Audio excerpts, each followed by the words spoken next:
Hi friends, how are you? Please subscribe my channel. Please like my videos. Please share my videos. Okay friends, Monday రోజు అయితే ఎవరైతే నామినేషన్లకు వచ్చారో వాళ్ళే నామినేషన్లో ఉండడం జరిగింది.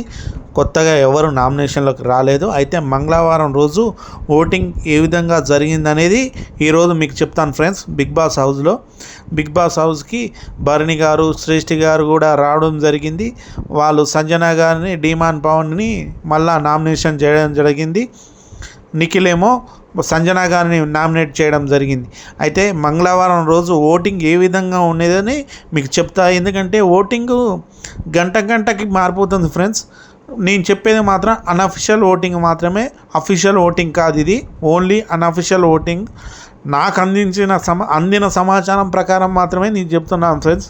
ఎందుకంటే ఇది అఫీషియల్ ఓటింగ్ కాదు. అఫీషియల్ ఓటింగ్లో చాలా మార్పులు ఉండొచ్చు, అది మనకి బయటికి తెలియదు. కాబట్టి అది మీకు శనివారం రోజు నేను రివీల్ చేస్తాను. ఎవరైతే ఎలిమినేట్ అవుతారో అనేది మీకు ముందే చెప్పేస్తా, మీకు తెలిసిపోతుంది. ఓకే ఫ్రెండ్స్, మంగళవారం రోజు తనుజ గారు ఓటింగ్ వచ్చేసి 35%తో మొదటి స్థానంలో ఉన్నారు. తర్వాత కళ్యాణ్ గారు కూడా 19.50తో 50తో ఆయన రెండో స్థానంలో ఉండడం జరిగింది. సంజన గారు 11%తో ఆమె మూడో స్థానంలో ఉంది. తర్వాత రాము రాథోడ్ 8.50తో ఆయన 5వ స్థానంలో ఉండడం జరిగింది. తర్వాత గౌరవ్ గారు, ఈయనకు కూడా ఓటింగ్ అసలు అర్థం కావట్లేదు. ఈయనకు ఓటింగ్ చాలా తగ్గిపోతుంది, పెరుగుతుంది. గంటకి చాలా తేడా వస్తుంది. ఎంత తేడా వస్తుందో అసలు ఊహించట్లే నేను, నాకు అర్థం కావట్లేదు. అంత ఓటింగ్ తేడా వస్తుంది ఈయనకి 8%తో ఉన్నాడు. గౌరవ ఓటింగ్ గంటకి మారిపోతుంది, తగ్గుతుంది, పెరుగుతుంది. ఈయన స్థానం అసలు మారిపోతున్నాయి. తర్వాత మాధురి గారికి కూడా ఓటింగ్ అనేది ఈమె కూడా తగ్గుతుంది, పెరుగుతుంది. నిన్న మధ్యాహ్నం వరకు, మంగళవారం మధ్యాహ్నం వరకు ఈమె లీస్ట్లో ఉంది. మళ్ళీ మధ్యాహ్నం దాటిన తర్వాత 2 ఆ టైంలో ఓటింగ్ శాతం పెరిగింది. ఫ్రెండ్స్, ఇది అన్అఫిషియల్ ఓటింగ్ మాత్రం గురించి చెప్తున్నాను. మళ్ళీ ఇంకోసారి చెప్తున్నా, ఇది అన్అఫిషియల్ ఓటింగ్ మాత్రమే, అఫిషియల్ ఓటింగ్ కాదు. మాధురి గారు మాత్రం నిన్న ఉదయం నుంచి మధ్యాహ్నం వరకు కూడా కిందనే ఉన్నారు. తర్వాత మళ్ళీ మధ్యాహ్నం నుంచి ఆమె మళ్ళీ పెరగడం స్టార్ట్ అయింది. తర్వాత పవన్, ఈయన ఓటింగ్ రోజుకి పడిపోతుంది. అసలు వీళ్ళ మాధురి ఓటింగ్, గౌరవ ఓటింగ్ అన్న పెరుగుతుంది, కానీ ఈయన ఓటింగ్లో ఎటువంటి మార్పులు రావట్లేదు. అసలు నిన్నటిదాకా ఈయన లీస్ట్లో ఉండు, మళ్ళీ ఇప్పుడు కొద్దిగా ముందుకు వచ్చిండు. ఈయనకి 7% ఓట్లతో ఈయన ముందర ఉండు. మాధురి గారికి ఏమో 7.50%తో ఈయనకి డీమాన్ పవన్ కంటే ముందర ఉండడం జరిగింది. ఇంకా లాస్ట్ స్థానంలో మనం ఎవరు ఊహించని ఇంటి సభ్యురాలు రీతు చౌదరి, ఈమెకు ఓటింగ్ మొత్తం తగ్గిపోయింది. ఈమె హౌస్లో పెట్టుకున్న గొడవలైతేంది, మాధురితో గొడవలైతేంది, వీళ్ళతో ఇంత జరుగుతున్నా కూడా వీళ్ళ బాండింగ్ ఆ విధంగా మెయింటైన్ చేస్తున్నారు. దీనివల్ల రీతు చౌదరి ఓటింగ్ కూడా చాలా తగ్గిపోతుంది. మీరు ఒకటి బిగ్ బాస్లో గమనించారా లేదో, బిగ్ బాస్ హౌస్లో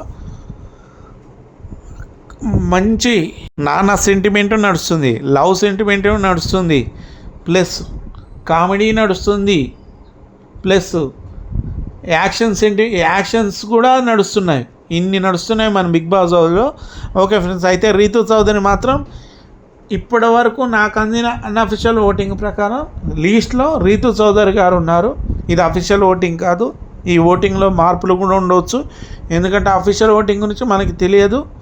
అది శనివారం రోజు మీకు పక్కా ఎవరైతే హౌస్ నుంచి ఎలిమినేట్ అవుతారో వాళ్ళ గురించి మాత్రం నేను ఖచ్చితంగా చెప్తా ఫ్రెండ్స్.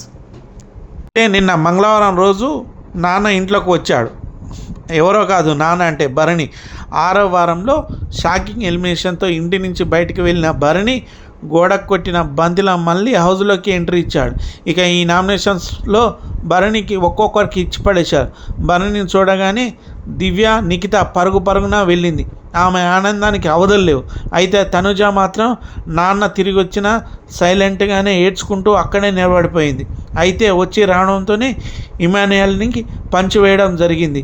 భరణి, కట్టప్ప చంపేశావు కదా అమరేంద్ర బాహుబలిని, మహేంద్ర బాహుబలి వచ్చాడు కట్టప్ప అంటూ ఇమాన్యుయల్ కౌలించుకునే సీను మామూలుగా వెలివేషన్ ఇవ్వలేదు బిగ్ బాస్. అనంతరం తన తొలిపోటుని సంజనకి పొడిచాడు భరణి. లయన్ అన్న, భరణి అన్న అని నన్ను మీరు పిలిచినప్పుడల్లా నేను సిస్టర్గానే భావించాను మిమ్మల్ని. నేను ఎవరి దగ్గర కూడా ఫేక్ రిలేషన్స్ మెయింటైన్ చేయలేదు. మీ వరకు వచ్చేసరికి రూల్స్, మిగతా వాళ్ళకి రూల్స్ ఉండవు, వాళ్ళకి ఫీలింగ్స్ ఉండవు. ఎమోషన్స్లో కోపంలో మాట అనేస్తారు.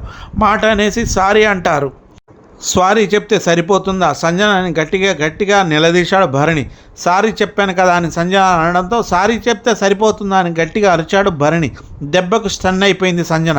మీరు బయటికి వెళ్ళింది బాన్స్ పెట్టుకోవడం వల్లనే అన్నది. ఇక శ్రేష్ఠ వర్మ రీతు ప్రేమలో వివరిస్తున్న డీమ్యాన్ పవన్కి ఇచ్చి పడేసింది. నీకు కండబలం ఉంది కానీ బుద్ధి బలం లేదు. నీతో ఉంటున్న రీతికి చాలా క్లారిటీ ఉంది కానీ నీకు అసలు క్లారిటీ అంటూ లేదు అని పవన్ గాలి తీసింది. ఇక తనూజ నిఖిల్కి గట్టిగా పడింది. కెప్టెన్ టాస్క్లో ఇమానుయేల్ దగ్గరకు వెళ్ళి అడుక్కుంటున్నావు, నేను అమ్మాయిని, నాకు ఛాన్స్ ఇవ్వు అని అడగడం నాకు నచ్చలేదు అంటూ తనూజకు కత్తి దింపాడు నిఖిల్. మీరు ఏం గేమ్ ఆడారు, నాకేం కనిపించలేదా అని తనూజ అనడంతో మీరు చూడకపోతే నా తప్పు కాదు కదా అని పంచ్ ఇచ్చాడు నిఖిల్. నన్ను నామినేట్ చేసే ముందు మీరు ఏం గేమ్ ఆడారో మైండ్లో పెట్టుకొని నామినేట్ చేయండి అని అన్నది తనూజ. దాంతో నిఖిల్కు సర్రని కాలింది. అసలు మీరేం టాస్క్లు ఆడారో చెప్పండి అని గట్టిగానే అడిగాడు. ఆడాను కాబట్టి ఈరోజు ఇక్కడ ఉన్నానని తనుజ అనడంతో ఎక్కడా నాకు కనిపించడం లేదే, మీ ఫోటో కెప్టెన్సీ బోర్డులో అంటూ ఇచ్చి పడేశాడు నిఖిల్. లాస్ట్ పంచ్ మాత్రం అదిరిపోయింది.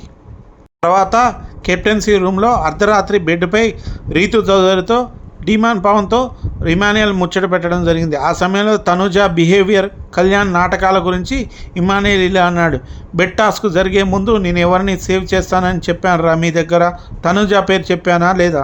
గేమ్లో లాస్ట్ 5 మిగిలినప్పుడు ఒకరిని తోసేయాలని డిస్కషన్ వచ్చింది. అప్పుడు మేము ముగ్గురం కలిసి ఆట ఆడుకుంటూ వచ్చాం కాబట్టి మన ముగ్గురం కాదు, తనుజ, శ్రీజ వీళ్ళిద్దరిలో అంటే సరే. లాస్ట్ వీక్ తనుజకి ఇమ్యూనిటీ వచ్చింది కాబట్టి తనను అడుగుదామని అన్నారు. ఇప్పుడు లాస్ట్ వరకు వచ్చిన తర్వాత తనుజ బదులు నేను వెళ్ళి దూకేలా ఏంటి తనని సపోర్ట్ చేయడానికి? సరే అయితే పదండి అడుగుదామని తనుజ దగ్గరికి వెళ్ళాం. నేను రానంటే రానని చెప్పింది. సర్లే శ్రీజాని అడుగుదామని వెళ్తే అడిగేలోపే శ్రీజాని భరణి అన్న తోసేశాడు. అక్కడ నా కోసం స్టాండ్ తీసుకోలేదు కదా అంటుంది తనుజ. అంటే ఇప్పుడు నామినేట్ చేస్తానని స్లిప్ తీసుకున్నాడు కళ్యాణ్. బాగానే ఉన్నాడు. వాళ్ళు చుట్టాలు అయిపోయారు. స్లిప్లు ఇచ్చినోని నేను దీనికి శత్రువుని, అంటే ఇన్నాళ్ళు చేసుకుంటూ వచ్చిన నేను శత్రువుని. నిన్న నామినేట్ చేసినందుకే ఇమానుయేల్ నాకేం చేయలేదు అనేసావు నువ్వు.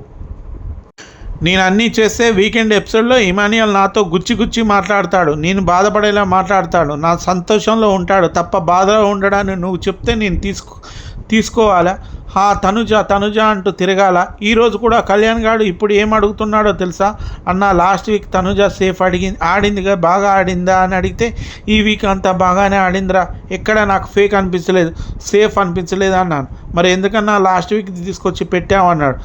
లాస్ట్ వీక్ది నేను ఇంకా కాంప్రమైజ్ అవ్వట్లేదు. ఇప్పుడు కాదు, ఆ అమ్మాయి ట్రోఫీ పట్టుకున్నా కూడా నేను అదే పాయింట్ మీద ఉంటాను, ఆ అమ్మాయి సేఫే ఆడింది అంటూ ఇమానుయేల్ చెప్పుకొచ్చాడు. అయితే ఈ ఎపిసోడ్ ఇది అయిపోయిన తర్వాత మన భరణి గారు, శ్రీజ గారి మళ్ళీ హౌస్లోకి రావడం జరిగింది. వీరిలో ఈ వారం ఒకరు హౌస్లో ఉండవచ్చు, ఒకరు వెళ్ళిపోవచ్చు అనే ఆ సమాచారం అయితే నాకు అందుతుంది. అయితే ఇది ఇప్పుడే మనం ముందలేం చెప్పలేం. అయితే భరణి గారు రాగానే పాపం దివ్య ప్లస్ తనుజ సంతోషంతో కౌలిగించుకొని కాసేపు ఏడ్చారు. తర్వాత గౌరవ్ భరణికి జరిగిన గొడవలో మళ్ళా కిచెన్లో గౌరవ్తో దివ్య గట్టిగా అరుచుకున్నారు. అయితే నా గురించి ఎందుకు అరుస్తున్నాను, భరణి బాధపడడం జరిగింది. ఇది నీ గురించి కాదు, నా గురించి నేను స్టాండ్ తీసుకున్నానని దివ్య చెప్పడం జరిగింది. తనుజ కూడా బాగా అప్సెట్ అయింది. తర్వాత భరణి గారికి చికెన్తో మన మాధురి గారు ఫుడ్ వడ్డించడం జరిగింది ఆప్యాయంగా పాపం. Okay friends, please subscribe my channel, please like my videos, please share my videos. Okay friends, please subscribe my channel.